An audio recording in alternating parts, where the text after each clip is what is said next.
Start करने से पहले कुछ इम्पोर्टेंट इंस्ट्रक्शन। सबसे पहले तो ये बहुत ही इम्पोर्टेंट टॉपिक्स जो आपके नर्सिंग फाउंडेशन के हैं उसी के प्रैक्टिकल बेस्ड क्वेश्चंस जो है वो रिपीट किए गए हैं। यहाँ पर हमने स्ट्रिक्टली नो बकवास straight question and answer format he use किया है ताकि आपका टाइम वेस्ट ना हो। हर एक आंसर या हर एक क्वेश्चन जो है उसको एक्सप्लेन किया गया है और पूरा वीडियो हिंदी में है। ये वीडियो आपको आपके NORCET, NCLEX, staff nurse recruitment, government staff nurse recruitment, CHO post सबके लिए हेल्प करेगा। और अगर आपको कंटेंट पसंद आए तो इस कंटेंट को लाइक और शेयर जरूर कीजिएगा और चैनल को सब्सक्राइब जरूर कीजिएगा। तो चलिए शुरू करते हैं फर्स्ट क्वेश्चन की तरफ। फर्स्ट क्वेश्चन है, which of the following nursing action is required before giving solid food after anesthesia? तो एनेस्थीसिया पेशेंट में सॉलिड फूड देने से पहले कौन सा नर्सिंग एक्शन जरूरी है? आपके क्वेश्चंस है check for bowel sound, check urine output, check weight या फिर चेक गैग रिफ्लेक्स।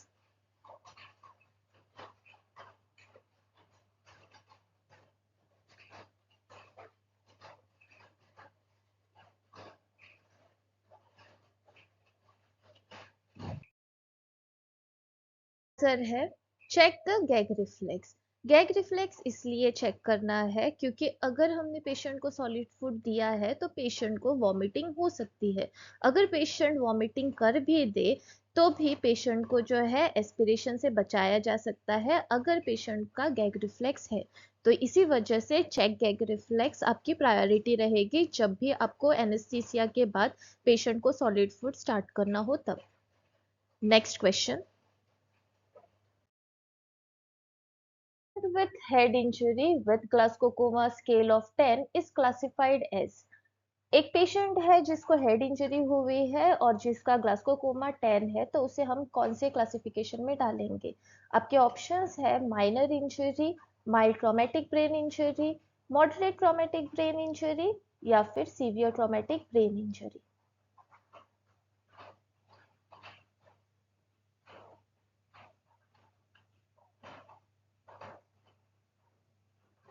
आपका आंसर है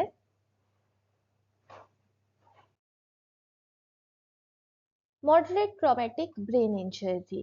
ग्लास्कोकोमा स्केल के अकॉर्डिंग अगर हम क्लासिफिकेशन देखें तो 10 का क्लासिफिकेशन जो है वो आपके 9 to 12 मॉडरेट कहलाया जाता है। तो उसी के बेसिस पर अगर हम ग्लास्कोकोमा स्केल के बेसिस पर ये डिटरमाइन करना चाहते हैं कि ब्रेन इंजरी या हेड इंजरी कितनी सीवियर है तो 13 से लेकर 15 माइल्ड होता है, 9 से 12 होता है आपका मॉडरेट और फिर 3 से 8 जो होता है ग्लास्को कोमा स्केल उसे हम कहते हैं severe traumatic brain injury. Next question,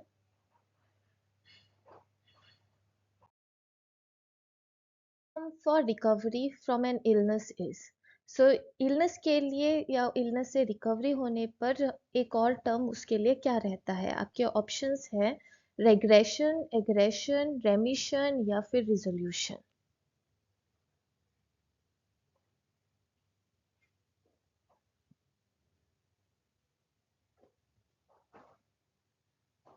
answer है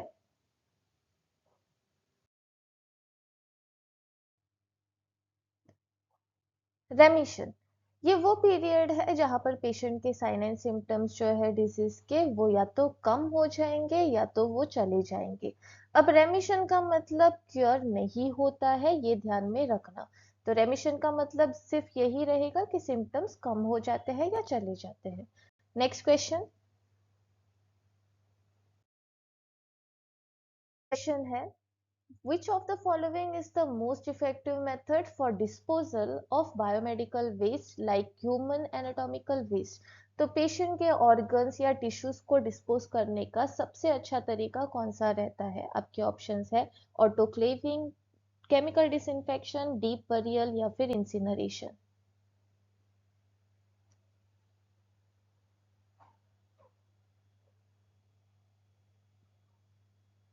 आंसर है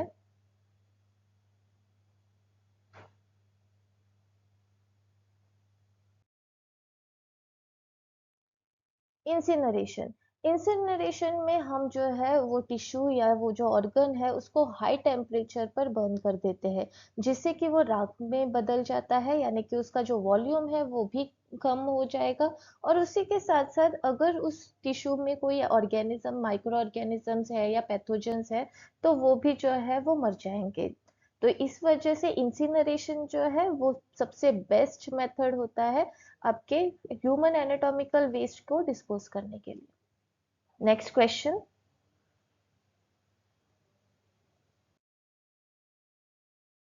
how often can a donor give blood? तो किसी को अगर ब्लड डोनेट करना है तो वो कितनी बार कर सकता है? आपके ऑप्शंस है any time, every 3 months, every 6 month या फिर एवरी 12 मंथ।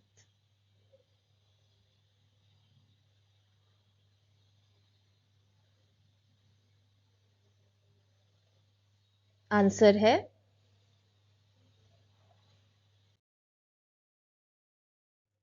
Every 3 months. तो अगर किसी पेशेंट को ब्लड देना भी है तो वो उसको ब्लड देने के बाद एटलीस्ट 3 मंथ जो है वो रुकना पड़ेगा। तो जो मेल पेशेंट्स हैं उनके लिए एवरी 3 मंथ रहता है, फीमेल पेशेंट्स के लिए हम कहते हैं 4 मंथ रुकना पड़ेगा। मिनिमम वेट टाइम जो है वो होल ब्लड डोनेशन के लिए जो है वो होता है 56 डेज का, यानी कि 2 महीने का। बट हम नॉर्मली पेशेंट्स को जो भी ब्लड डोनेशन रेगुलरली करते हैं उनको सिर्फ 3 मंथ्स तक का वेट जो पीरियड है वो बताते हैं। Next question.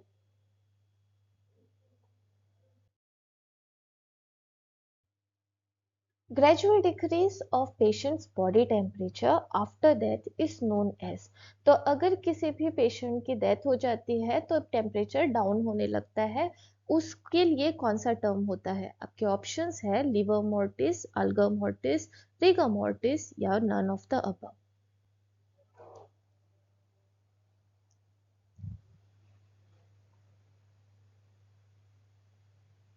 आंसर है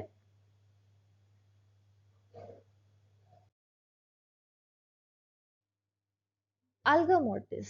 अल्गर मोर्टिस का मतलब होता है डिक्रीज इन बॉडीज टेम्परेचर। अब उसी जगह पर जो है लिवर मोर्टिस का मतलब होता है कि जो ब्लड है वो सेटल होने लग जाएगा ग्रेविटी के वजह से, यानी कि ग्रेविटी के वजह से जिस भी पोजीशन में पेशेंट रहेगा उसके अकॉर्डिंग ब्लड जो है एक जगह पर इकट्ठा होने लगेगा। उसी जगह पर राइगा मोर्टिस का मतलब होता है स्टिफनिंग ऑफ बॉडी, यानी कि जो बॉडी है वो कड़क हो जाती है। अब ये तीनों ही जो टर्म्स है वो काफी इंपॉर्टेंट है और इसमें से कोई एक आध क्वेश्चन आ सकता है, तो इसे जरूर पढ़िएगा। Next question.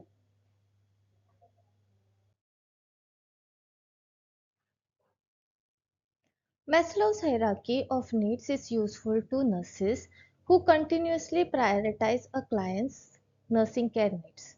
The highest level of need is, so Maslow's hierarchy के according highest level of need कौन सी रहती है? आपके ऑप्शंस है self esteem, self actualisation, love and belongingness या फिर फिजियोलॉजिकल नीड्स।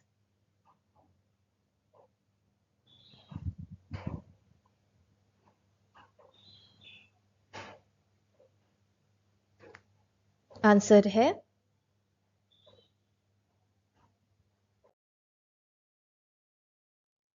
आंसर है सेल्फ एक्चुअलाइजेशन। सेल्फ एक्चुअलाइजेशन जो है वो आपके सबसे हाईएस्ट जो नीड है मैस्लोस हायरार्की के अकॉर्डिंग वो रहती है। और फिजियोलॉजिकल नीड्स जो है उसको हम बेसिक नीड्स भी कहते हैं, तो ये जो है आपकी सबसे लोवेस्ट नीड्स रहती है। तो सेल्फ एक्चुअलाइजेशन हाईएस्ट नीड है और फिजियोलॉजिकल नीड्स जो है वो आपके लोवेस्ट नीड्स है। अब चलते हैं नेक्स्ट क्वेश्चन की तरफ। हिमेटोसीजिया इज, हिमेटोसीजिया क्या होता है ये क्वेश्चन पूछा गया है। आपके ऑप्शंस है blood in vomitus, blood in sputum, fresh blood in stool या फिर occult blood in stool.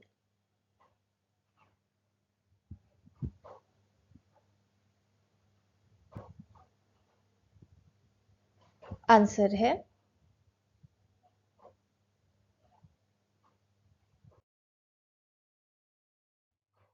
Fresh blood in stool.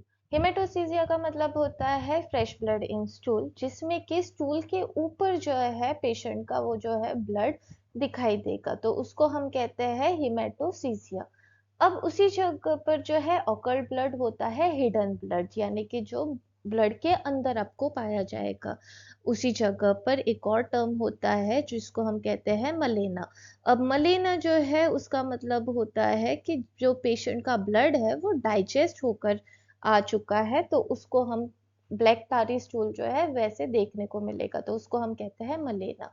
अब उसी जगह पर हेमेटोमेसिस का मतलब होता है ब्लड इन वॉमिटस, और हेमोप्टिसिस का मतलब होता है ब्लड इन स्प्यूटम। तो ये टर्म्स आप याद रखना। Next question.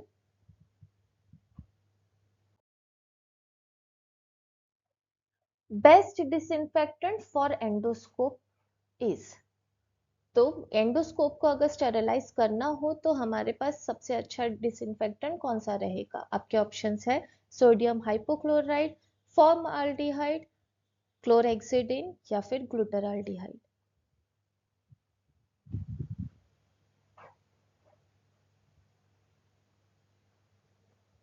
आंसर है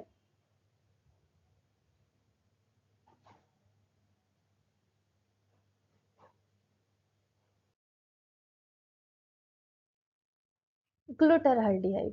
ग्लूटाराल्डिहाइड जो है वो सबसे बेस्ट डिसइंफेक्टेंट रहता है आपके एंडोस्कोप के लिए।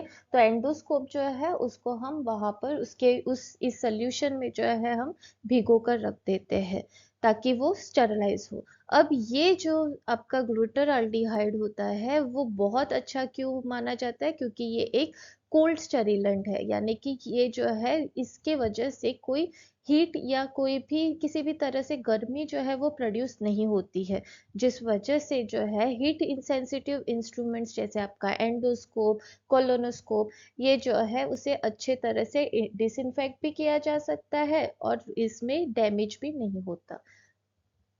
Next question.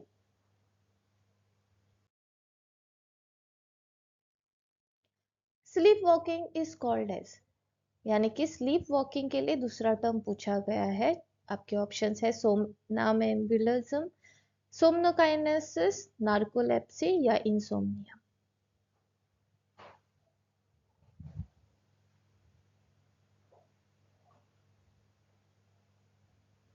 आंसर है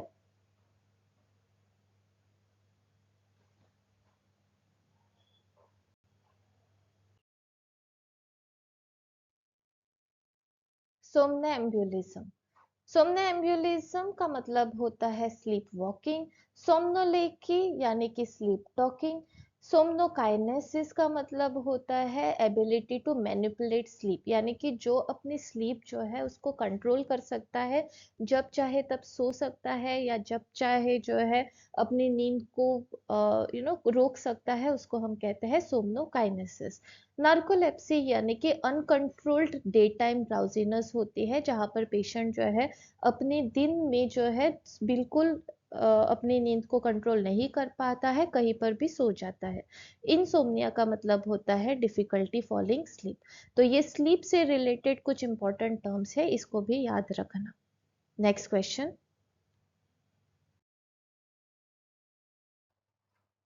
अ drug that relieves flatulence is known as. एक ऐसा ड्रग जो फ्लैटुलेंस को रिलीव करता है तो उसको हम क्या बोलते हैं? आपके ऑप्शंस हैं एंटासिड्स, परगेटिव्स, एस्ट्रिंजेंट्स या फिर carminatives.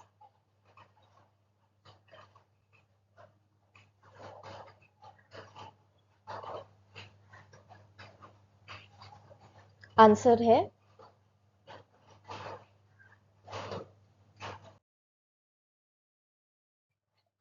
Carminatives.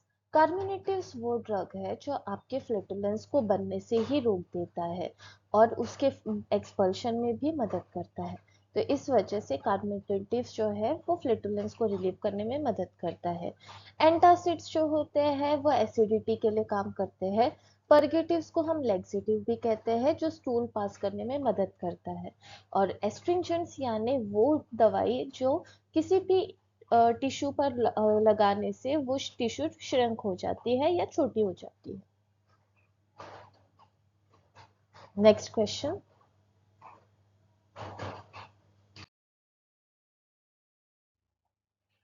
The Z-track technique of intramuscular injection is used to. जो हम टेक्निक यूज करते हैं इंट्रामस्कुलर इंजेक्शन के टाइम पर Z-track टेक्निक, उसका पर्पस या वो क्यों इस्तेमाल किया जाता है? आपके ऑप्शंस है reduce backward leakage of drug, to avoid nerve and veins in the path, reduce pain, या फिर to reduce bleeding and haematoma.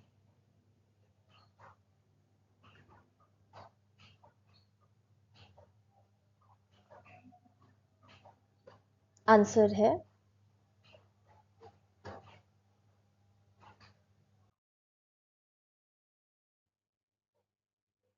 Reduce backward leakage of drug. Z track technique जो है वो हम आयम इंजेक्शन के टाइम पर इसलिए लगाते हैं ताकि जो ड्रग है वो लीक ना हो सके, इन द सेंस कि बाहर की तरफ यानी सबक्यूटेनियस या आपके स्किन लेयर में ना पहुंच सके। अब इसमें हम जो भी ड्रग डालते हैं वो बाहर की तरफ आ सकता है, तो उसे प्रिवेंट किया जाता है। कैसे अचीव किया जाता है? सबसे पहले तो स्किन को पुल किया जाता है, उसके बाद फिर आयम इंजेक्शन के लिए हम नीडल अंदर डालते हैं, और जैसे ही हमने सारे मेडिकेशन पुश करके नीडल बाहर निकाल दी, उसके बाद स्किन को वापस से हम जो है डायरेक्टली छोड़ देते हैं, तो वो स्किन अपने जगह पर वापस पहुंच जाती है और एक टाइट सील जो है तैयार करती है। इस सील के वजह से जो है आपकी जो भी मेडिसिन है वो बाहर नहीं निकल पाती। तो इस तरह से जेट्रैक टेक्निक जो है वो काम करता है। नेक्स्ट क्वेश्चन,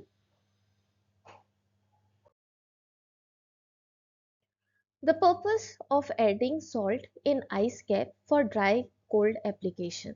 तो अगर हमें ड्राई कोल्ड एप्लीकेशन लगाना है तो हम जो आइस कैप है उसमें जो सॉल्ट डालते हैं वो क्यों डालते हैं? आपके ऑप्शंस है increase melting point, lower melting point, provide more cooling, या allows ice to be melted effectively.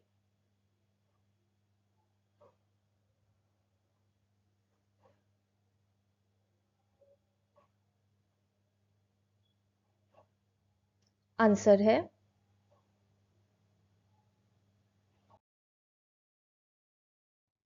Lowest melting point. Salt जो है वो आपके आइस का मेल्टिंग पॉइंट जो है उसको कम कर देता है, यानी कि बहुत ही जल्दी आपका आइस पिघलने लगेगा। अब वो इसलिए क्योंकि वो वाटर को यानी कि सॉल्ट जो है वाटर को आइस में कन्वर्ट होने से रोक देता है, यानी कि उसके जो क्रिस्टल्स होते हैं उसको एक दूसरे से जुड़ने से रोक देता है। यही रीजन है कि आइस अगर सॉल्ट वाटर से बना हो तो वो जल्दी मेल्ट होगा कंपेयर टू अगर वो प्योर वाटर आइस हो तो। Question, how much gram of chlorine tablet is required to disinfect 20 litre of water? अगर मुझे 20 लीटर पानी डिसइंफेक्ट करना हो तो मुझे कितने ग्राम की क्लोरीन टेबलेट लगेगी? आपके ऑप्शंस है 0.5 ग्राम, 0.7 ग्राम, 1.5 ग्राम, या 2 ग्राम।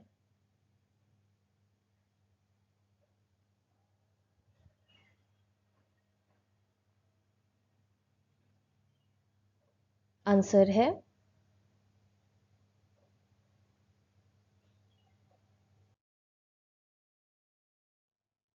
0.5 ग्राम। 0.5 ग्राम की क्लोरीन टेबलेट लगती है अगर आपको 20 लीटर पानी को डिसइंफेक्ट करना है, 0.7 ग्राम अगर 30 लीटर पानी को डिसइंफेक्ट करना है, 1.5 ग्राम 20 लीटर पानी के लिए, और 2 ग्राम अगर 80 लीटर पानी डिसइंफेक्ट करना हो तो। अब चलते हैं नेक्स्ट क्वेश्चन की तरफ।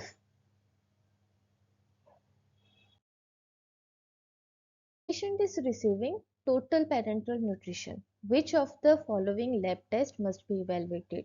एक पेशेंट है जो आपका टोटल पेरेंटल न्यूट्रिशन रिसीव कर रहा है, उनमें हम कौन सा लैब टेस्ट जरूर इवेलुएट करेंगे? आपके ऑप्शंस है creatinine, blood glucose levels, haemoglobin levels, या फिर bilirubin levels.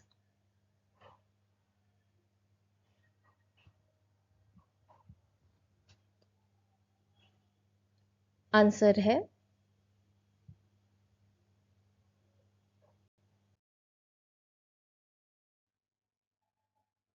Blood glucose levels. Blood glucose level इसलिए क्योंकि जो भी patient total parental nutrition receive करता है उनमें जो है हाइपरग्लाइसीमिया के चांसेस होते हैं, यानी कि ब्लड शुगर लेवल जो है वो हाई हो सकता है क्योंकि बहुत ही फास्ट जो है आपका न्यूट्रिशन जो है पेरेंट्रली यानी कि आपके वेन्स में पहुंचता है। तो इसी वजह से जो है हम एक 140 से लेकर 180 mg/dl जो है ये टारगेट ब्लड ग्लूकोज रेंज रखते हैं टीपीएन पेशेंट्स के लिए। Next question.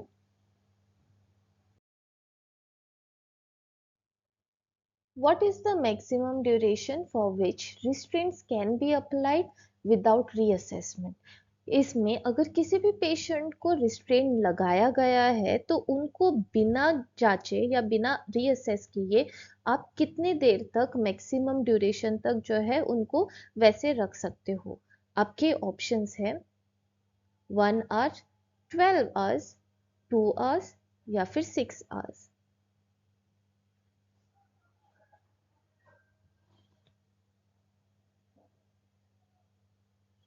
आंसर है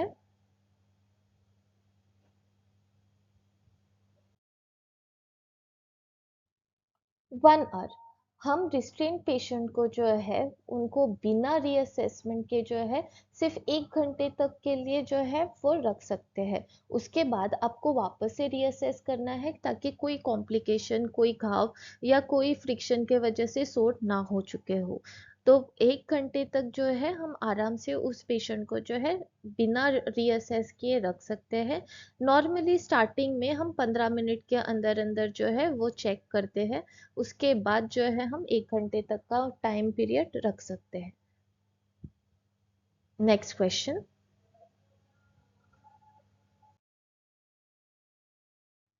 विच ethical principle supports obtaining informed consent? जो हम इन्फॉर्म्ड कंसेंट लेते हैं वो कौन से एथिकल प्रिंसिपल आधारित है?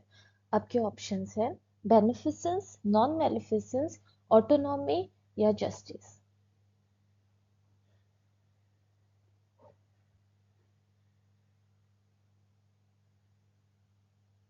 आंसर है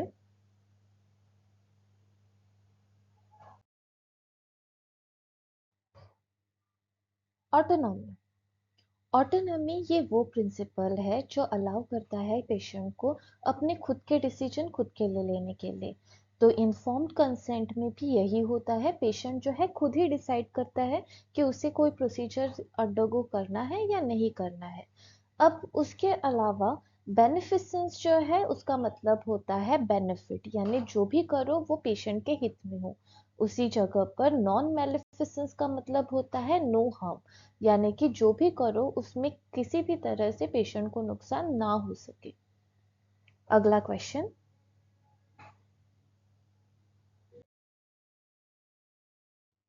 Respiration which is abnormally shallow for 2 or 3 breaths followed by irregular period of apnea is termed as।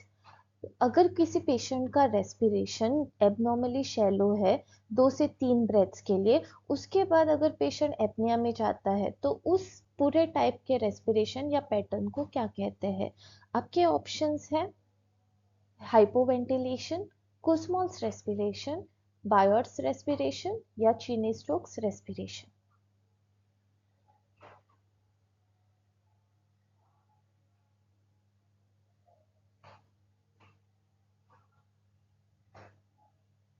Answer है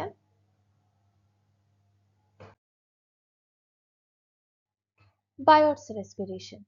बायोट्स रेस्पिरेशन में जो भी आपकी ब्रीदिंग रहेगी पेशेंट की वो शैलो रहेगी और उसके बाद पेशेंट को एपनिया हो जाएगा। इसे हम कभी कभार एपनियोस्टिक ब्रीदिंग भी कहते हैं।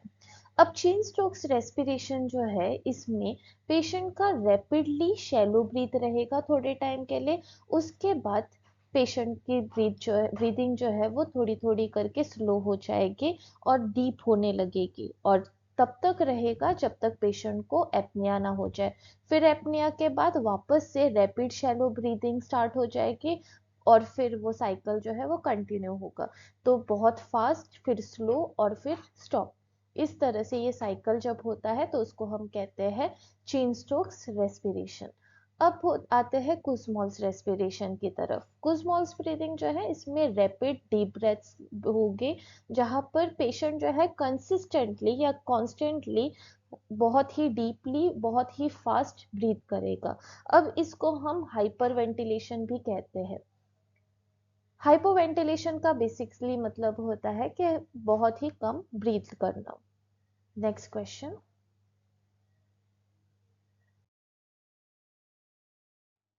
After using a thermometer it should be cleaned in which direction? Thermometer को इस्तेमाल करने के बाद कौन से डायरेक्शन में क्लीन करना है? ये काफी सिंपल सा क्वेश्चन है और इसके ऑप्शंस है bulb to stem, any direction, linear movement या stem to bulb.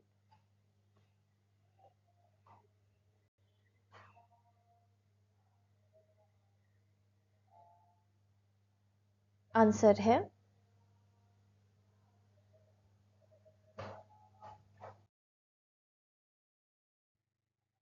Stem to bulb. So patient के साथ इस्तेमाल करने के बाद थर्मोमीटर जो होता है उसको, ये जो एरिया है उसको हम कहते हैं स्टेम। यहाँ से लेकर फिर हम आपके बल्ब की तरफ जाएंगे तो डायरेक्शन ये रहता है। ये इसलिए क्योंकि पेशेंट के कांटेक्ट में ये जो एरिया आ चुका है, ये इसको हम अनक्लीन एरिया कहते हैं और स्टेम एरिया क्लीन रहता है। तो हम हमेशा क्लीन से अनक्लीन एरिया में क्लीन करते हैं। तो इस प्रिंसिपल के वजह से हम इसी डायरेक्शन में क्लीनिंग करेंगे, ये याद रखना।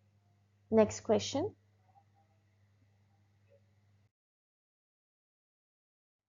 नेक्स्ट, अब ये एक इंटरेस्टिंग क्वेश्चन है, इसमें कंफ्यूजन मत रखना। फिफ्थ वाइटल साइन हम किसे कहते हैं? आपके ऑप्शंस हैं SpO2, पेन, ABG एनालिसिस या पल्स प्रेशर।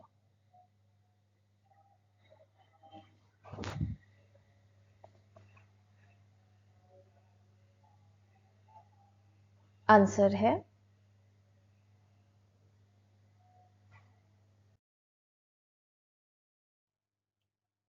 पेन। पेन आपका फिफ्थ वाइटल साइन है, ना कि आपका SpO2। आई नो कि बहुत बार हम SpO2 देखते रहते हैं कि इमरजेंसी में हम यूज करते हैं, पर SpO2 आपका सही आंसर नहीं रहेगा। फिफ्थ वाइटल साइन जो है आपके TPR और BP के बाद, वो रहता है आपका P। Next question.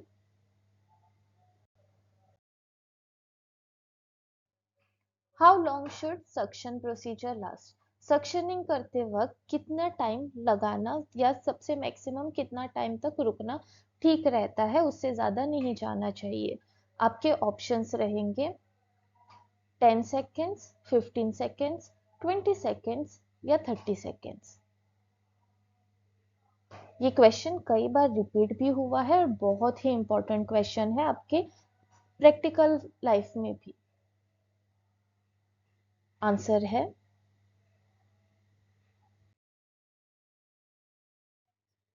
10 second. Suction catheter एक बार जो आपने इंसर्ट कर दिया तो वो जो है 10 सेकेंड के अंदर अंदर बाहर निकाल देना चाहिए, वरना पेशेंट को जो है हाइपोक्सिया हो सकता है। तो 10 सेकेंड ये याद रखना। Next question. What are the speed of ECG machine? ECG machine में जो हम पेपर डालते हैं वो कौन से स्पीड में बाहर निकलता है? आपके ऑप्शंस है 25 मिलीमीटर पर सेकेंड, 28 मिलीमीटर पर सेकेंड, 15 मिलीमीटर पर सेकेंड या 28 मिलीमीटर पर सेकेंड।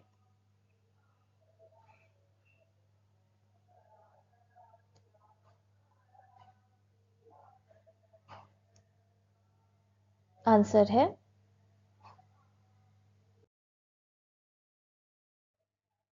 25 मिलीमीटर पर सेकेंड। ये नॉर्मल स्पीड होती है आपके ECG के पेपर जो है वो रीडिंग जो निकालता है उसकी, और इसको जो है हम सेट भी कर सकते हैं ECG मशीन पर। Next question.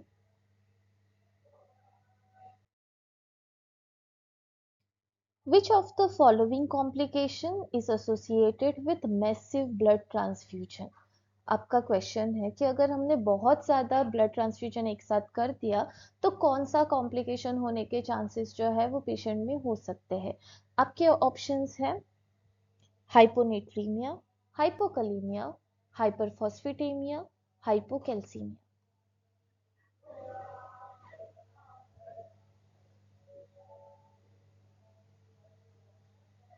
आंसर है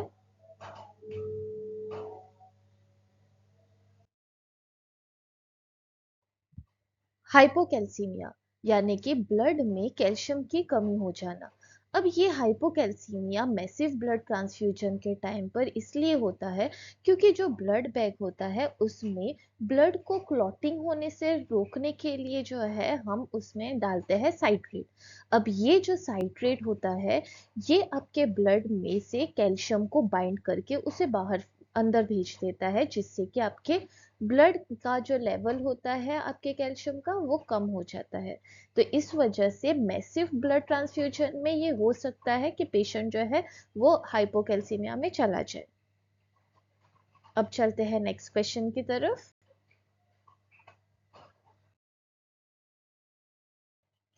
In an adult patient, arterial function of lower extremity can be determined by assessing the। तो एक एडल्ट पेशेंट में हमें अगर आर्टीरियल फंक्शन चेक करना है पैरों के तो वो कैसे असेस करते हैं। आपके ऑप्शंस है Allen test, Cullen test, pedal pulse या Homan sign.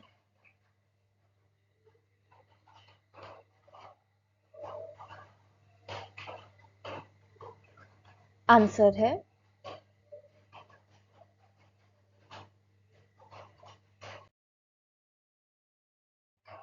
Pedal pulse. Pedal pulse जो है वो आपके लोअर एक्सट्रीमिटी में हम पल्स रेट जो है वो चेक करेंगे। उससे हमें पता चल जाएगा कि आर्टरी फंक्शनल है या कहीं पर कोई ब्लॉकेज है या नहीं है करके।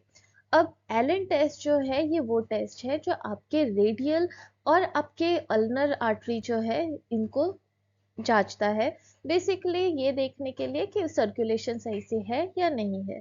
क्यूलन टेस्ट जो है ये एक साइन होता है आपके पेनक्रेटाइटिस का, जहां पर ब्लूइश डिस्कलरेशन हो जाएगा अम्बलिकस के तरफ। और होमन साइन होता है आपके डीवीटी के लिए, यानी कि डीप वेन थ्रोम्बोसिस के लिए। चलिए चलते हैं नेक्स्ट क्वेश्चन की तरफ।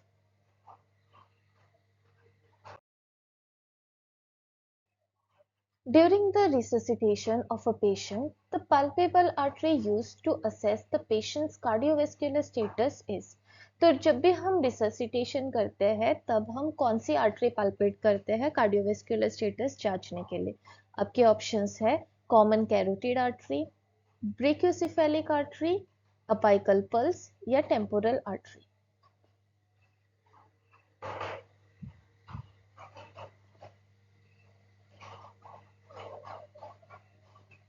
आंसर है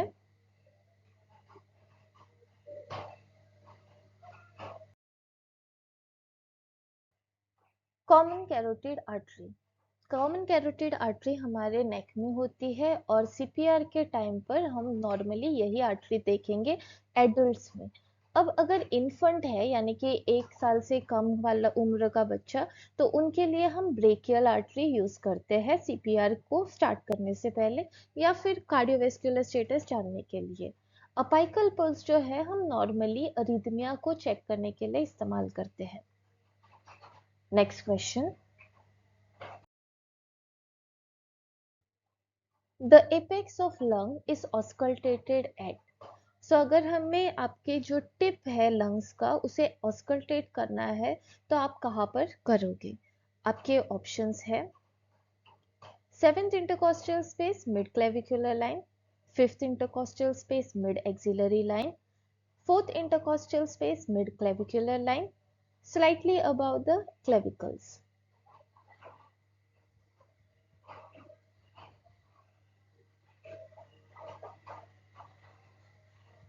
आंसर है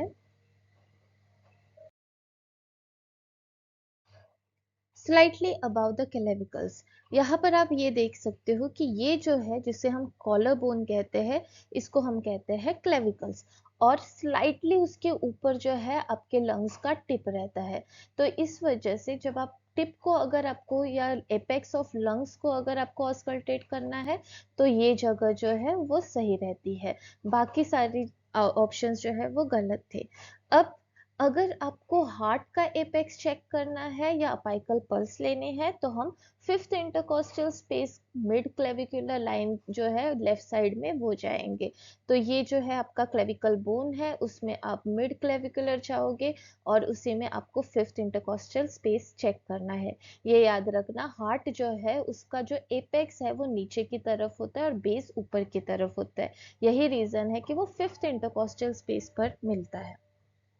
अब चलते हैं नेक्स्ट क्वेश्चन की तरफ।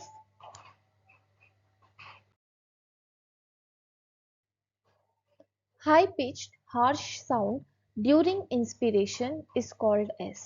अगर पेशेंट जो है उसको ऑस्कल्टेशन के टाइम पर हाई पिच्ड हार्श साउंड मिलता है जब भी वो ब्रीद इन करता है, तो उसे कौन सा टाइप का ब्रीदिंग साउंड या एबनॉर्मल साउंड कहते हैं?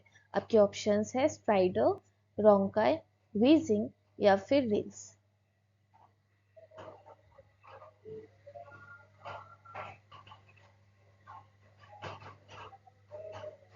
आंसर है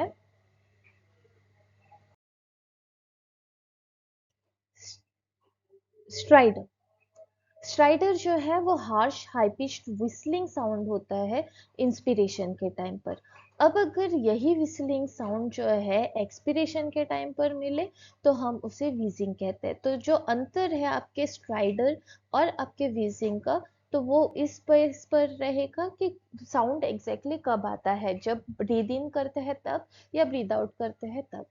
अब रोंकाई जो है वो कोस रेटलिंग साउंड होता है, जो कि हमारा जो हम बच्चों को जो खिलौना देते हैं जिससे आवाज आती है, तो वैसे टाइप का साउंड रहेगा। जबकि रेल्स जो है इसमें फाइन क्लिकिंग साउंड रहेगा या क्रैकलिंग साउंड होगा, जैसे बबल्स फूटते हैं छोटे छोटे तो आवाज आती है, वैसे टाइप का ये साउंड रहता है। ये बहुत ही कॉमन क्वेश्चन है तो ये याद रखना। अब चलते हैं नेक्स्ट क्वेश्चन की तरफ। Transverse depressions in nails indicating temporary disturbance in nail growth is termed as। तो अगर पेशेंट के नेल्स में आपको कहीं पर भी डिप्रेशन दिखाई दिया जिससे ये पता चलता है कि नेल का ग्रोथ जो है उसमें बीच में कहीं पर रुकावट हुई है, तो उसके लिए स्पेसिफिक टर्म कौन सा है? आपके ऑप्शंस है ब्यूस लाइन, कॉलोनिशिया, स्प्लिंटर हेमरेज या पेरोनिशिया।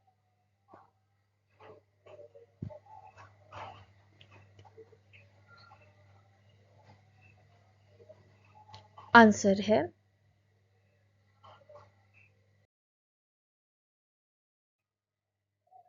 बियूस लाइन। तो ये जो यहाँ पर आपको लाइंस दिखाई दे रही है इसको हम बोलते हैं बियूस लाइन, और ये बेसिकली इंडिकेट करता है कि यहाँ पर जो नेल्स है उसकी ग्रोथ में कहीं पर तो प्रॉब्लम हुई थी। अब उसी जगह पर कॉइलोनिशिया का मतलब होता है स्पून शेप्ड के नेल्स बन जाना। Splinter haemorrhage small reddish brown lines होते हैं जो नेल्स के नीचे दिखाई देते हैं। जबकि पेरोनिशिया होता है कि जो भी आपके नेल्स है उसके साइड वाला जो टिश्यू है वो इन्फेक्शन हो गया है, तो उसको हम कहते हैं पेरोनिशिया। अब चलते हैं नेक्स्ट क्वेश्चन की तरफ। सा क्वेश्चन है when heat is lost due to contact with ice pack the heat loss mechanism involved is.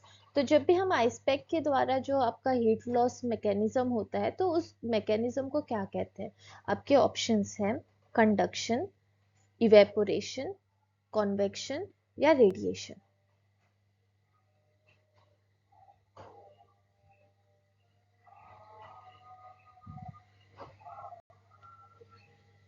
Answer है कंडक्शन। अब कंडक्शन जो है वो डायरेक्ट कांटेक्ट की वजह से जो हीट लॉस मैकेनिज्म होता है उसको कहते हैं। तो आइस पैक जब भी हम अप्लाई करते हैं तो डायरेक्ट कांटेक्ट में आने की वजह से जो है हीट लॉस होती है, इस वजह से उसको हम कहते हैं कंडक्शन। अब अगर हीट लॉस जो है आपके फ्लूइड के मूवमेंट की वजह से हो जाता है, जहाँ पर हायर टेम्परेचर से लोअर टेम्परेचर जो है आपका हीट जाता है, तो उसको हम कहते हैं कन्वेक्शन। तो वो रहेगा कन्वेक्शन। रेडिएशन में हीट जो है ऐसे ही बाहर निकल जाती है, और इवेपोरेशन में स्वेट द्वारा, यानी कि जो आपका लिक्विड जो है वो गैस में कन्वर्ट होकर आपका हीट लॉस हो जाता है। तो ये है आपका सारे ही हीट लॉस मैकेनिज्म, ये हमेशा याद रखना। अब चलते हैं नेक्स्ट क्वेश्चन की तरफ।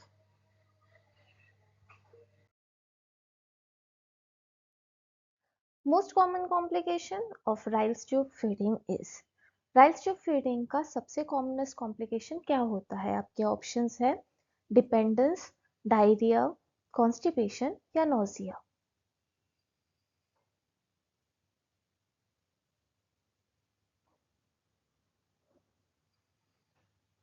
आंसर है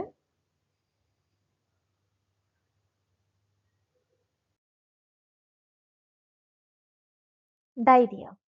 डायरिया राइल्स ट्यूब फीडिंग का सबसे कॉमनेस्ट कॉम्प्लिकेशन माना जाता है। Next question.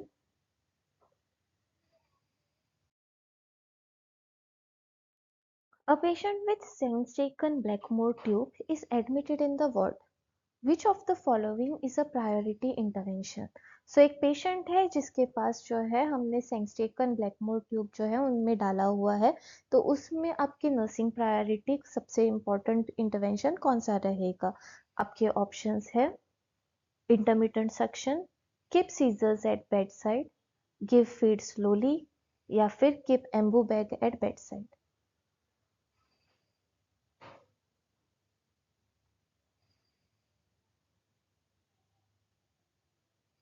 आंसर है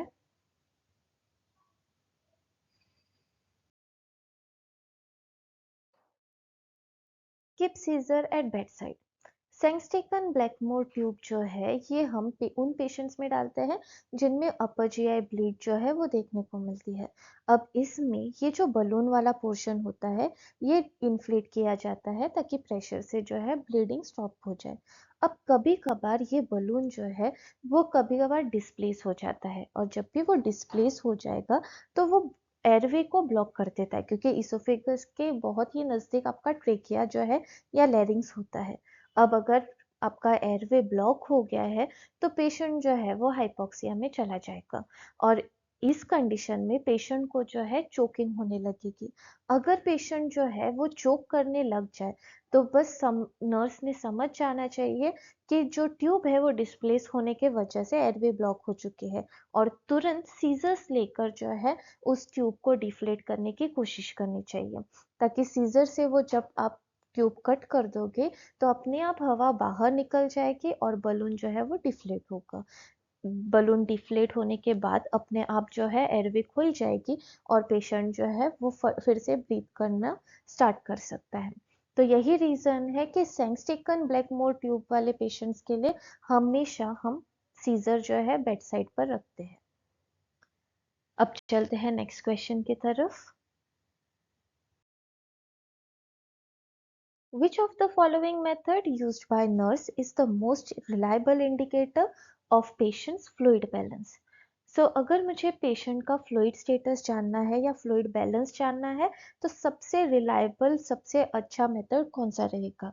आपके ऑप्शंस है skin turgor, normal moist oral mucosa, blood serum values या फिर इनटेक आउटपुट।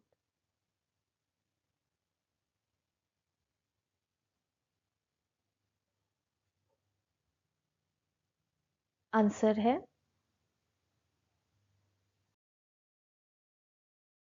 सबसे रिलायबल होता है इनटेक आउटपुट, क्योंकि इसमें हमें ये भी पता चलता है कि पेशेंट ने कितना पानी पिया और कितना पानी जो है या फ्लूइड जो है वो बाहर यूरिन के थ्रू उसका चला गया।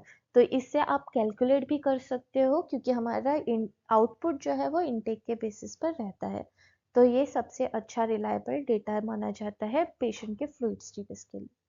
Next question. Stimulation of respiration in normal healthy individual occurs due to। So question ये है कि नॉर्मली जो हम ब्रीदिंग करते हैं उसका स्टिमुलेशन जो है वो कौन सा होता है। आपके ऑप्शंस है high level of oxygen, low level of oxygen, high level of carbon dioxide या low level of carbon dioxide.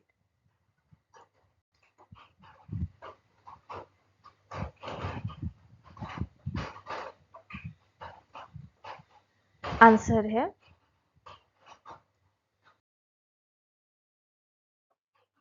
High level of carbon dioxide.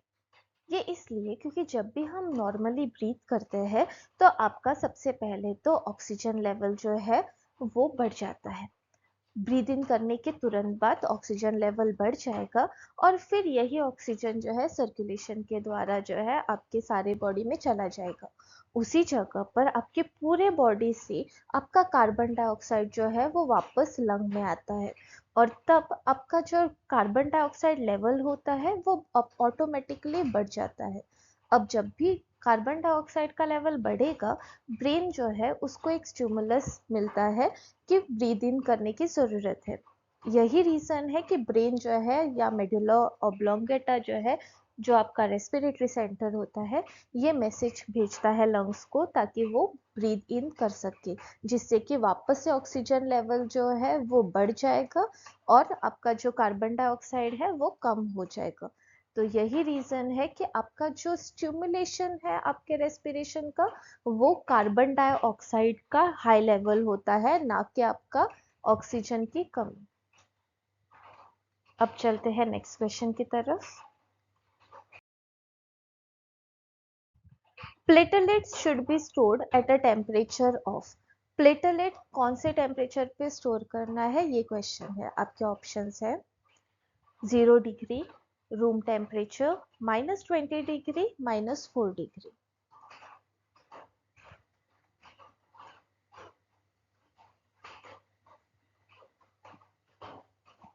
Answer है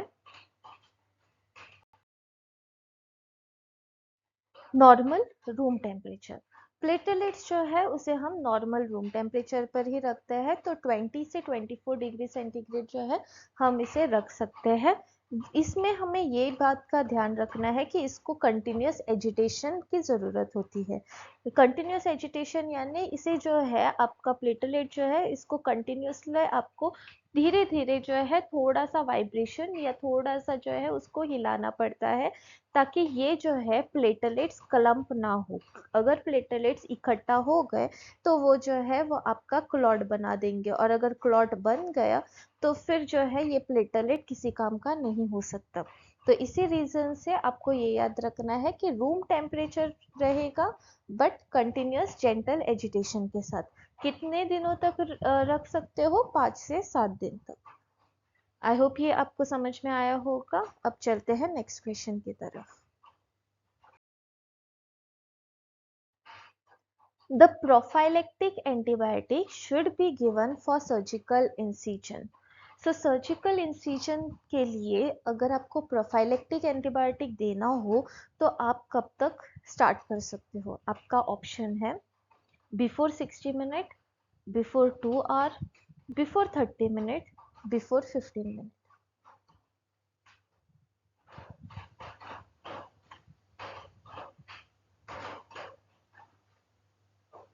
आंसर है बिफोर 60 मिनट। प्रोफाइलेक्टिक एंटीबायोटिक यानी अभी कुछ इन्फेक्शन हुआ नहीं है बट हमें पता है कि पेशेंट को इन्फेक्शन हो सकता है, तो हम पहले से ही जो ट्रीटमेंट देते हैं उसको हम कहते हैं प्रोफाइलेक्सिस या प्रोफाइलेक्टिक। अब ये अगर हमें देना है किसी पेशेंट को तो हमें जो है ये टाइम लिमिट 60 मिनट का जो है वो रखना है, यानी कि 60 मिनट पहले, सर्जिकल इंसिजन के 60 मिनट पहले जो है पेशेंट को ये प्रोफाइलेक्टिक एंटीबायोटिक लग जाना चाहिए, तभी ये असरदार रहेगा, वरना फिर इसका कोई यूज़ नहीं रहेगा। अब ये 60 मिनट भी क्यों, क्योंकि ज़्यादातर आपके जो एंटीबायोटिक्स हैं उनको एटलीस्ट 60 मिनट लगता है ताकि वो अपना जो काम है या उनका जो नॉर्मल लेवल है वो मेंटेन कर सके ताकि इन्फेक्शन ना हो। तो इस बात का ध्यान ज़रूर रखना। Next question. Desirable concentration of oxygen can be given through।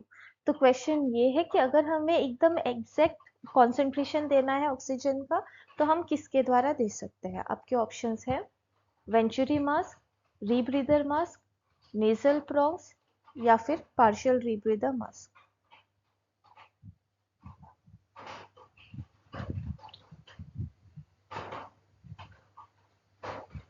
Answer है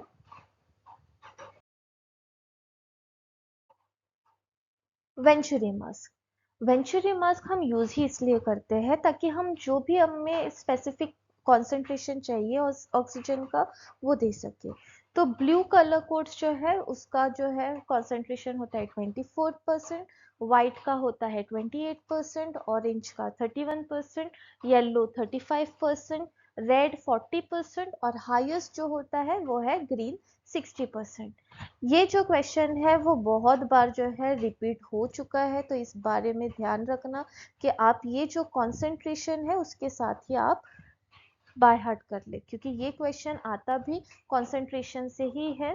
तो इस बारे में याद रखना कि आपको स्पेशली रेड और आपका जो ग्रीन है उसका आपको कंसंट्रेशन जरूर याद रखना है। अब चलते हैं नेक्स्ट क्वेश्चन की तरफ। Baroreceptors in carotid artery wall and aorta responds to which of the following condition?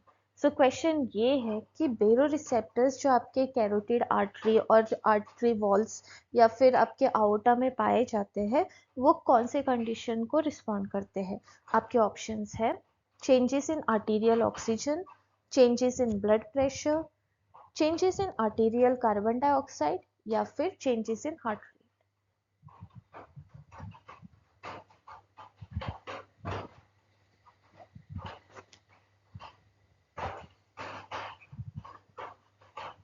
Answer है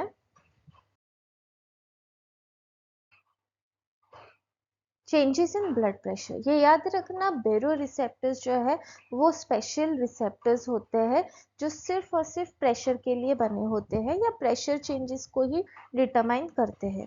तो अगर आपने बेरोट्रोमा सुना है तो बेरोट्रोमा का मतलब भी यही होता है कि ये जो है आपके प्रेशर के वजह से ट्रॉमा हुआ है, स्पेशली ये लंग्स में होता है। अब अगर ये कीमो रिसेप्टर्स होते तो कीमो रिसेप्टर्स जो है केमिकल कंपोजिशन के चेंजेस के लिए रिएक्ट करते हैं। तो बेरो रिसेप्टर्स जो है वो प्रेशर के लिए करते हैं और कीमो रिसेप्टर्स केमिकल्स के लिए होते हैं। अब बेरो रिसेप्टर्स कहाँ पाए जाते हैं? आपके कैरोटिड आर्टरी वॉल्स में और आउटा, बस ये दो जगह है जहाँ पर आपके बेरो रिसेप्टर्स पाए जाते हैं। अब चलते हैं नेक्स्ट क्वेश्चन की तरफ। Nurse should first discuss terminating the nurse-patient relationship with client during the। तो जो भी आपका नर्स पेशेंट रिलेशनशिप होता है वो सबसे पहली बार कब डिस्कशन में आना चाहिए जब भी आप पेशेंट से बात कर रहे हो। तो आपका ऑप्शन है टर्मिनेशन फेज के time, working phase, orientation phase या प्री मीटिंग फेज के टाइम।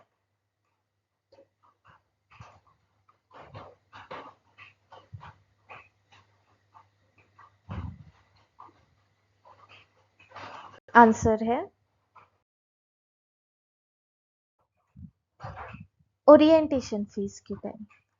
ये इसलिए क्योंकि जब भी आप रिलेशनशिप स्टार्ट करो यानी कि नर्स पेशेंट रिलेशन जो बन जाता है तो उसी टाइम पर पहली मुलाकात में ही ये बताया जाता है कि पेशेंट नर्स पेशेंट रिलेशनशिप क्या है, कब तक चलेगा और फिर ये एंड कब होगा।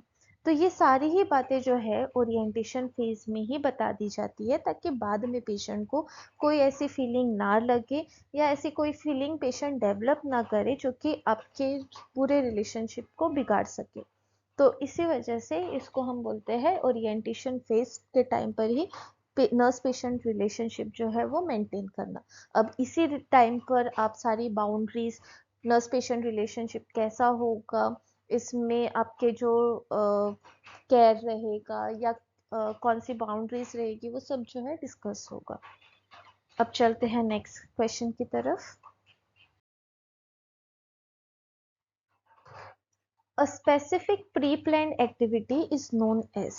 सो अगर कोई भी एक स्पेसिफिक पहले से ही प्लान की हुई एक्टिविटी है तो उसको हम क्या बोलते हैं। आपके ऑप्शंस हैं ऑब्जेक्टिव, टारगेट, गोल या फिर impact?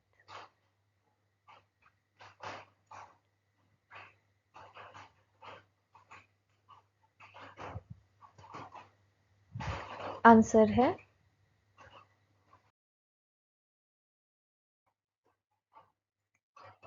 Objective. Specific pre planned activity को हम ऑब्जेक्टिव कहते हैं, क्योंकि ये जो है इसको हम प्लानिंग फेज में ही डिसाइड करते हैं कि हमारा ऑब्जेक्टिव क्या रहेगा। Next question, oils and powders are sterilized by. अगर हमें किसी भी ऑयल या पाउडर को स्टेरलाइज करना हो तो हम कैसे स्टेरलाइज करेंगे? आपके ऑप्शंस हैं ऑटोक्लेविंग, माइक्रोवेविंग, हाइड्रोक्लेविंग या hot air oven.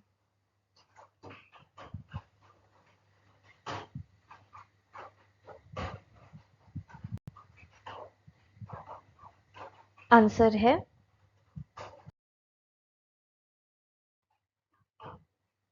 Hot air oven. So hot air oven जो है वो ड्राई हीट यूज करता है ताकि वो ऑयल और पाउडर को जो भी है स्टरलाइज कर सके। अब ये जो है ओवन की तरह काम करता है, जहाँ पर उसके हीट के वजह से जो है आपके माइक्रो ऑर्गेनिज्म डिस्ट्रॉय हो जाते हैं। तो हॉट हॉट एयर ओवन जो है वो यूज किया जाता है ऑयल और पाउडर को स्टरलाइज करने के लिए। Next question, the client with cervical fracture is placed in traction. Which type of traction will be utilized at the time of discharge? तो एक पेशेंट है जिनको सर्वाइकल फ्रैक्चर हुआ है और उनको ट्रैक्शन डाला गया है, तो इनमें से कौन सा जो ट्रैक्शन है हम सर्वाइकल फ्रैक्चर के लिए यूज करते हैं? आपके ऑप्शंस हैं रसल्स ट्रैक्शन, बक्स ट्रैक्शन, हेलोस ट्रैक्शन या फिर क्रचफिल्ड टोंग ट्रैक्शन।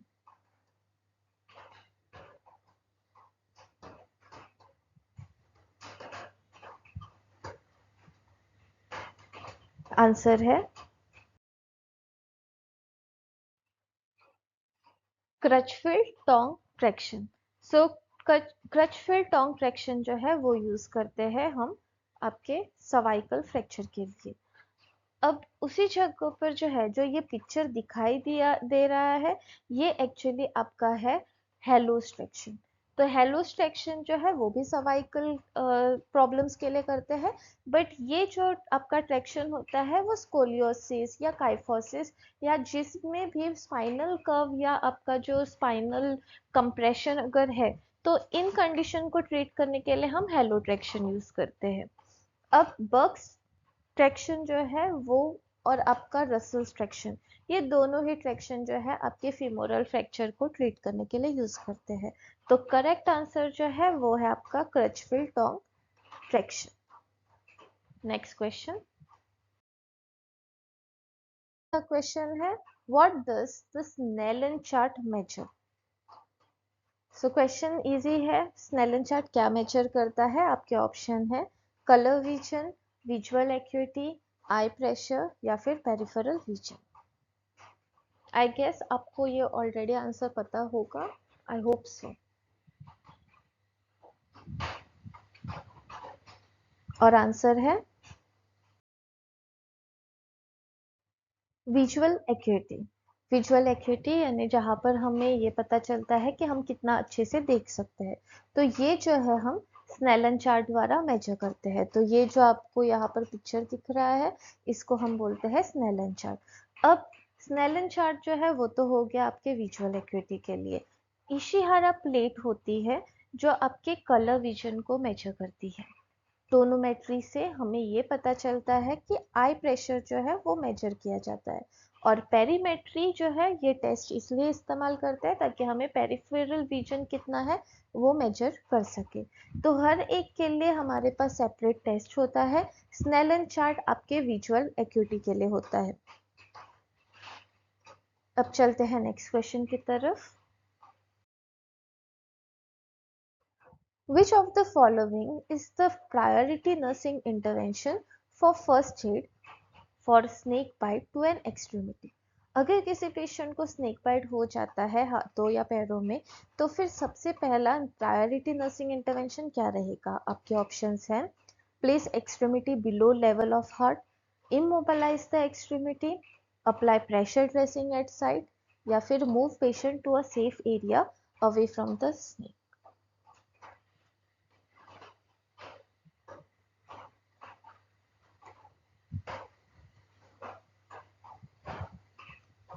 आंसर है move the patient to a safe area away from the snake. तो ये हमारा सबसे पहला जो है इम्पोर्टेंट नर्सिंग इंटरवेंशन है, और ये हमारे बहुत सारे फर्स्ट एड का सबसे फर्स्ट प्रिंसिपल भी कहते हैं हम इसे।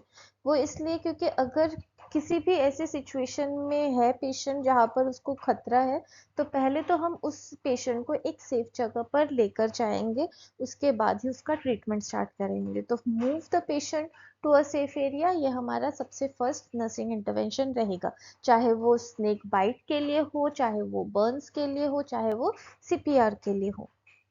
नेक्स्ट क्वेश्चन,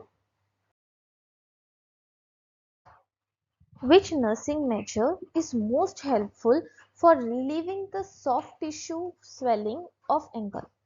तो अगर किसी का भी एंकल जो है वो मुड़ चुका है या स्वेलिंग आ चुकी है, तो उसके लिए सबसे हेल्पफुल जो है नर्सिंग मेजर क्या रहेगा?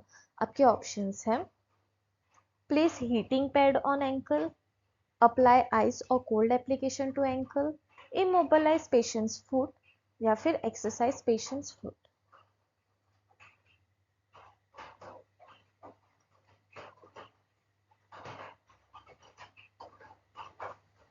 आंसर है immobilize the patient's foot. अब किसी भी पेशेंट को जिसको भी स्वेलिंग ऑफ एंकल हो चुकी हो सॉफ्ट टिश्यू इंजरी के वजह से, तो उसके लिए जो है हम सबसे इम्पोर्टेंट, अगर आपको याद रखना है कि इसका ट्रीटमेंट क्या रहेगा, तो राइस मेथड को फॉलो करो। अब राइस मतलब क्या होता है? ये एक शॉर्ट फॉर्म है आपके ट्रीटमेंट का। आर जो होता है वो होता है आपका रेस्ट, आई जो होता है वो है आइस, सी होता है कंप्रेशन, और ई होता है एलिवेशन। तो पेशेंट को सबसे पहले तो आपको रेस्ट देना है ताकि वो जो है वो एरिया इमोबलाइज रहे और उस एरिया में और कोई चोट ना लगे। उसके बाद जो है पेशेंट को जो है आइस अप्लाई करेंगे कि ताकि पेशेंट का जो भी स्वेलिंग है वो कम हो जाए। उसके बाद जो है पेशेंट को कंप्रेशन ड्रेसिंग कर देंगे, और जो आपका पेशेंट का पैर होगा उसको एलिवेट करना है ताकि जो आपका ड्रेनेज हो, वीनस ड्रेनेज, वो सही से हो सके। तो ये जो है ये ट्रीटमेंट होता है आपके एंकल स्वेलिंग के लिए। अब चलते हैं नेक्स्ट क्वेश्चन की तरफ। The best technique to apply elastic bandage to the lower extremity for ankle sprain is। सो अगर किसी को एंकल स्प्रेन हो गया है तो उनके लिए सबसे बेस्ट टेक्निक कौन सा रहेगा इलास्टिक बैंडेज अप्लाई करने के लिए? आपके ऑप्शंस हैं figure of 8, mitten bandage, spiral reverse, या स्पाइका बैंडेज।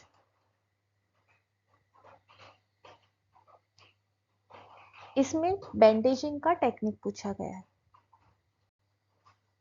आंसर है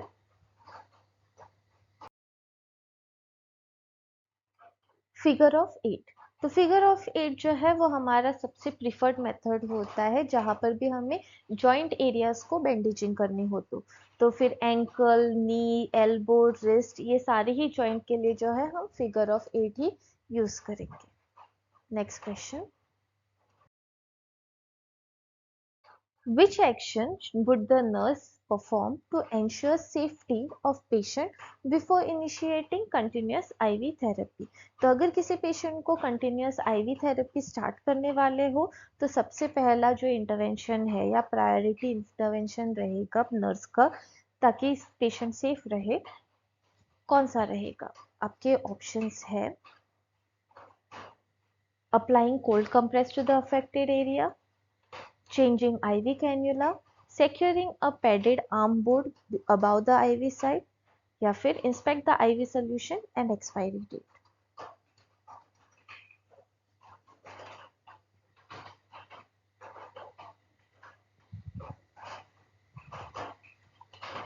आंसर है inspect IV solution and expiry date of the solution। अब ये जो है वो बहुत ही इम्पोर्टेंट है क्योंकि इसी से पेशेंट जो है वो सेफ रहेगा। अब इसमें जो है फर्स्ट ऑप्शन जो है वो सिर्फ और सिर्फ पेशेंट को कंफर्ट देने के लिए होता है, तो इस वजह से ये सेफ्टी के लिए कोई मायने नहीं रखता है। चेंजिंग IV कैनुला हम हर बार नहीं करते हैं क्योंकि उससे पेशेंट को तकलीफ होगी। Securing a padded arm board above IV site की ज़रूरत नहीं होती है, तो इस वजह से करेक्ट आंसर जो है वो है आपका inspect the IV solution and expiry date. Next question, to relieve from dyspnea the appropriate position to be provided is।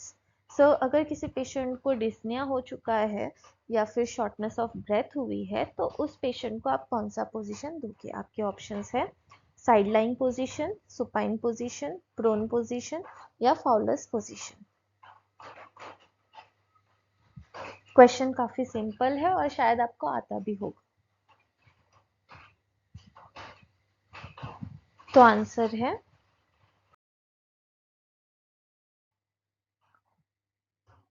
फाउलस position. फाउलस position जो है हम प्रिफर करते हैं अगर कोई भी डिस्निया पेशेंट हो जिसको ब्रीदिंग डिफिकल्टी हो, तो उस पेशेंट को जो है हमने यही पोजीशन देना है, यानी कि सिटिंग पोजीशन देना है, उसे हम कभी भी सुपाइन पोजीशन में नहीं लेटाते हैं। अब यही पोजीशन क्यों, क्योंकि इस पोजीशन में जो है हमारा जो डायफ्राम होता है, इस जगह पर जो ये डायफ्राम है, ये जो डायफ्राम होता है वो नीचे की तरफ झुक जाता है। अब वो नीचे की तरफ आने की वजह से आपके लंग्स जो है उसको जो है एक्सपांड होने के लिए मदद मिल जाती है, तो वो अच्छे से एक्सपांड हो सकते हैं और अगर वो एक्सपांड हो गए तो फिर ब्रीदिंग जो है वो थोड़ी आसान हो जाएगी और बहुत ज़्यादा ब्रीथ एक टाइम पर पेशेंट ले पाएगा। तो यही रीज़न है कि स्पेस के वजह से जो है हम प्रिफर करते हैं कि पेशेंट जो है उसको फाउलस पोजीशन ही दे दें। Next question, isotonic exercises such as walking are intended to. तो ये जो हमारे आइसोटोनिक एक्सरसाइजेस होते हैं उनका पर्पस बेसिकली होता क्या है, ये क्वेश्चन है। आपके ऑप्शंस हैं to increase muscle tone, increase endurance, increase muscle size या डिप्लीट मसल ऑक्सीजन।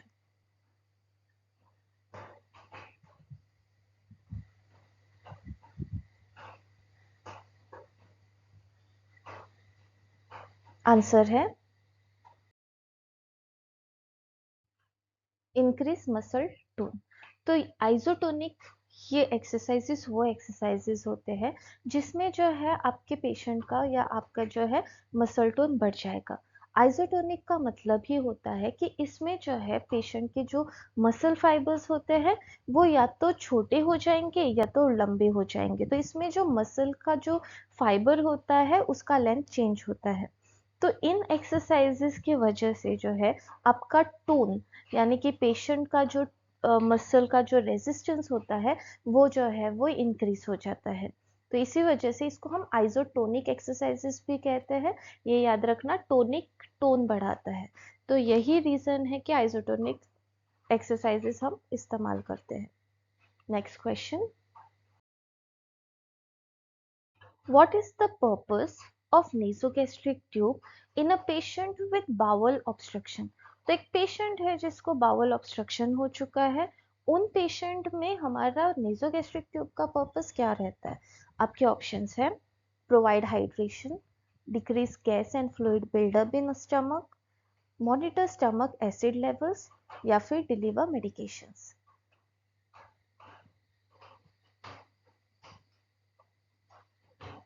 ये प्रैक्टिकल बेस्ड क्वेश्चन है, ध्यान से समझ लेना।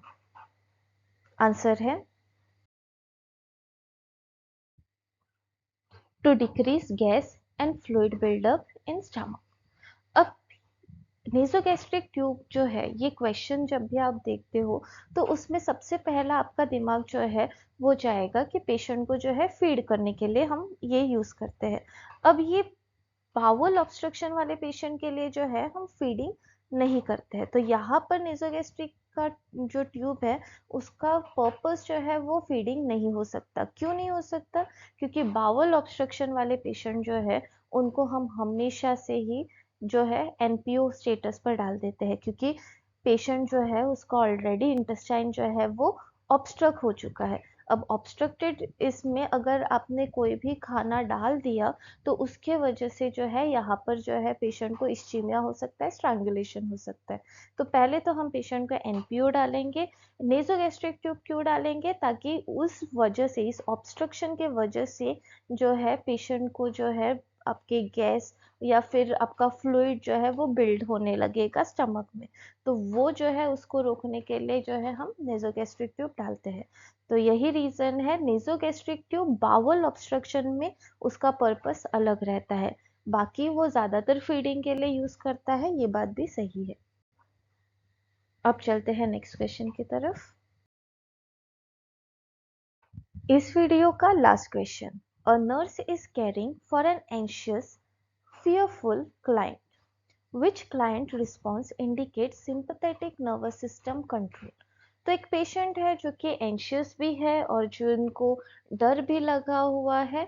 अब इस पेशेंट में ऐसी कौन सा सिम्टम है या रिस्पॉन्स है जिससे हमें ये पता चल जाता है कि पेशेंट जो है उसका सिंपैथेटिक नर्वस सिस्टम जो कंट्रोल है वो एक्टिवेट हुआ है। आपके ऑप्शंस हैं ड्राई स्किन, स्किन पेलर, प्यूपिलर रिकंस्ट्रक्शन या फिर ब्रेडिकार्डिया। ये आपके हेल्थ असेसमेंट से रिलेटेड क्वेश्चन है।